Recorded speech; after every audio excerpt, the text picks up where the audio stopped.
প্রয়োজনে মন্ত্রিসভায় পরিবর্তন আসতে পারে বললেন ওবায়দুল কাদের।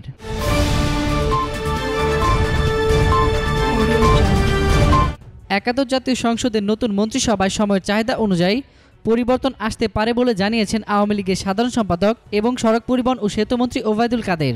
আজ সচিবালয়ে সাংবাদিকদের সঙ্গে আলাপকালে তিনি একথা জানান।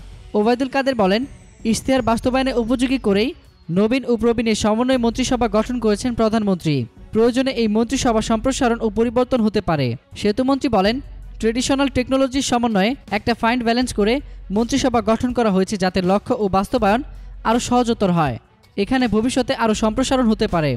এটা সময়ের চাহিদা অনুযায়ী পরিবর্তন হতে পারে। এটা নিয়ে আমাদের দলের মধ্যে কোনো ভাঙন নেই।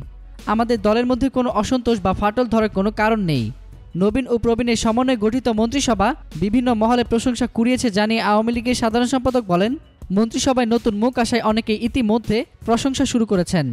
এখন জনগণ কিভাবে নতুন মন্ত্রিসভাকে গ্রহণ করে সেটাই দেখার বিষয়। প্রত্যাশার সঙ্গে বাস্তবতার মিল রেখে তারা কাজ করতে পারবেন বলে আশা রাখি। তারা ভালো করবেন। নির্বাচনী সকল খবরাখবর পেতে ফ্রিকি নিউজের সঙ্গেই থাকুন। ধন্যবাদ।